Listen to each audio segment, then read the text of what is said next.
दोस्तों सच पूछिए तो ये भारत के लिए अच्छी खबर नहीं है और कई ऐसी खबरें हैं जिस पर हम बात करेंगे। लेकिन पहले आपको बताएं कि इस वक्त भारत के अंदर क्या हो रहा है और ख़ासकर भारतवासियों के लिए और भारत के लिए ये बिल्कुल भी अच्छी खबर नहीं है। इस वक्त की सबसे बड़ी और बुरी खबर यह है दोस्तों कि इस वक्त हमारे नेता कहाँ व्यस्त है। लेकिन इस वक्त चाइना क्या कर रहा है? चाइना अरुणाचल प्रदेश के कई जगहों को उसके नाम को बदल करके और उलटफेर कर दिया है। कई जगह पर चाइना अपना धावा बोलते हुए और कहता है कि ये जगह हमारा है। अगर आप मैप पर भी जाएंगे और अगर आप अगर AI चैटबॉट से भी अगर आप सवाल करेंगे तो कई बार आपको वो ऐसी सलाह और ऐसी बातें करेंगे जैसे कि अरुणाचल प्रदेश और उनके कई इलाके इंडिया के है ही नहीं। ये सब कुछ चल रहा है दोस्तों। सोचिए कि चाइना हमारे देश पर एक तरह से वो हमला कर रहा है। पूरी दुनिया युद्ध में व्यस्त है। Iran, America, Israel, Pakistan, Afghanistan और कई देश, पूरी दुनिया इस वक्त युद्ध में व्यस्त है। लेकिन मेरा यकीन कीजिए दोस्तों, भारत की हालत ऐसी है कि अगर भारत को अगर बाहरी युद्ध का अगर कहीं से कोई सामना नहीं करना पड़ रहा है और अगर आप सोचते हैं कि भारत फिर भी दूर तक आगे बढ़ जाएगा तो मुझे लगता है कि आप गलत सोच रहे हैं। भारत को बर्बाद करने के लिए इसी भारत के ज़मीन से निकले हुए लोग काफ़ी है, क्योंकि ऐसे ऐसे नमूने और ऐसे ऐसे लोग हैं ना भारत में। और मैं छोटे मोटे लोगों की बात नहीं कर रहा हूँ, मैं बात कर रहा हूँ बड़े बड़े नेताओं के बारे में। मैं बात कर रहा हूँ उन लोगों के बारे में जो बड़े बड़े पोस्ट और बड़े बड़े ओहदों पर बैठे हुए लोग हैं, मैं उनके बारे में बात कर रहा हूँ। सवाल ये पैदा होता है कि चाइना जब इतना बड़ा खेल कर रहा है भारत के साथ, तो क्या भारत का फ़र्ज़ नहीं बनता है कि उन तमाम चीज़ों का पूरी तरह से काउंटर किया जाए और खंडन किया जाए। लेकिन इस वक्त विदेश मंत्रालय की तरफ से एक बयान जारी हुआ है जिस बयान में इन तमाम मुद्दों को और इन तमाम चीज़ों को खारिज किया गया है। दूसरी तरफ हम बात करेंगे कि JD Vance और कई लोग अमेरिका की तरफ से जो उनका डेलीगेशन आया था पाकिस्तान की तरफ, वो पूरी तरह से फ्लॉप हो गया है। कोई बातचीत नहीं बन पाई है, कोई समझौता नहीं बन पाया है।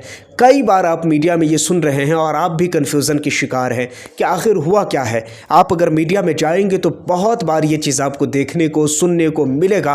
कुछ लोग कहते हैं कि बात ऐसे हुई, बात वो हुई, बात ये हुई, बात वो हुई, बहुत सारी जगह। मगर सीधी सीधी बात करूं तो इस वक्त बात पूरी तरह से फ्लॉप होता हुआ दिख रहा है और उसका सीधा और सिंपल सा रीज़न ये है कि स्ट्रेट ऑफ हॉर्मुज़ को ईरान अपनी पूरी मैं समझता हूं कि ताला और चाबी समझ करके रखा हुआ है। दूसरी तरफ अगर आप देखेंगे तो अमेरिका की सबसे बड़ी कमज़ोरी यही है। तीसरी तरफ आप अगर देखेंगे तो कहीं ना कहीं इस वक्त जो कुछ भी ये हो रहा है और पूरी दुनिया के साथ जो हालात हो रहे हैं, इसका ज़िम्मेदार ईरान नहीं है, इसका पूरा का पूरा ज़िम्मेदार अमेरिका और इजराइल है। क्योंकि ये युद्ध जो है ये थोपा गया है, ये ज़बरदस्ती थोपा गया है। युद्ध नहीं होता अगर अमेरिका और इजराइल अगर ये पूरी तरह से टांग अगर नहीं अड़ाते तो। अब आप अगर किसी के घर में घुसकर अगर उसके सुप्रीम लीडर को मार देंगे, उसके बड़े बड़े दिग्गज नेताओं को, उनके मंत्रियों को, उनके बड़े नेताओं को, उनके लीडर को मार देंगे और आप ये उम्मीद रखेंगे इन तमाम चीज़ों के बाद भी स्ट्रेट ऑफ हॉर्मुज़ खोल दिया जाए, पूरी दुनिया को डिस्टर्ब ना किया जाए, तो ऐसा थोड़े होता है। ऐसा नहीं होता है।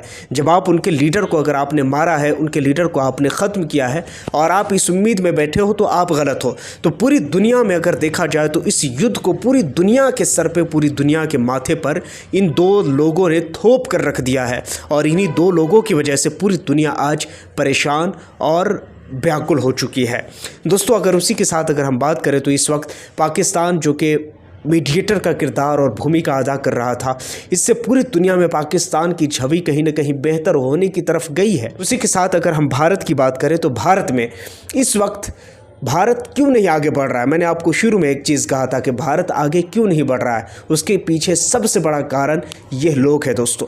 ज़रा देखिए तो जब मुसलमानों के घर तोड़े जा रहे थे तब ये लोग मिठाई बांटते थे, मुसलमानों के घर तोड़े जा रहे थे तब ये लोग खुशी मनाते थे और कहते थे कि भले अच्छा हुआ है ये मुसलमानों को मियाँ का चूड़ी टाइट कर रहे हैं और बहुत सारी बातें कर रहे थे।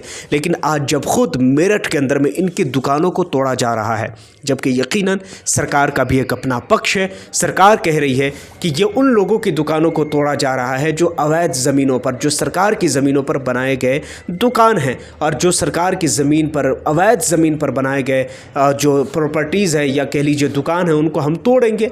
तो क्योंकि सरकार का भी अपना एक पक्ष है। अब क्योंकि सोचिए कि जब इनके ऊपर आया है तो ये मोदी को गाली भी दे रहे हैं, योगी आदित्यनाथ को गाली भी दे रहे हैं, मगर क्या गाली देना उचित है? मुझे लगता है कि बिल्कुल उचित नहीं है, क्योंकि जब आपने मुसलमानों के लिए जब आपने मिठाइयाँ बांटी हैं तो आपको अवैध ज़मीन को लेकर अगर आपके ऊपर कार्रवाई की जा रही है तो आपको भी चुप रहने के लिए बेहतर होता अगर आप चुप हो जाते। तो ये चीज़ें सोशल मीडिया में अच्छी तरह वायरल हो रही हैं।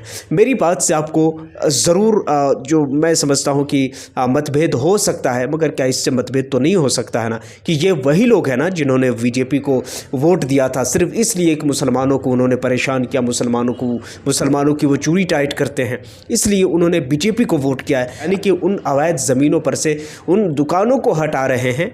तो अब ये लोग रो रहे हैं, सरकार को गाली तक दे रहे हैं। दोस्तों अब सोचिए, ये क्या उचित लगता है आपको? अब आप क्या सोचते हैं इसके बारे में? नीचे कमेंट सेक्शन में ज़रूर बताइए। बहुत सारे लोग तो सोशल मीडिया पर राहत इंदौरी का एक शेर वायरल कर रहे हैं और कह रहे हैं लगेगी आग तो आएंगे कई घर जद में, क्योंकि यहाँ पर हमारा मकान थोड़ी है। देखिए सीधी सीधी बात है, अगर सरकार की नज़र में अगर वो क्लियर हो चुका है कि अगर ये अवैध ज़मीन है तो ठीक है, वो सरकार का पक्ष है, और अगर नहीं तो अगर सरकार ऐसा कर रही है तो फिर बिल्कुल गलत कर रही है, क्योंकि सरकार को ऐसा नहीं करना है। अगर वो सरकार अगर इस चीज़ को क्लियर नहीं कर रही है तो अब देखिए, इमोशनली किसी भी चीज़ को हम देखें तो इमोशनली किसी चीज़ से दुनिया नहीं चलती है, इमोशनली दुनिया नहीं चलती है।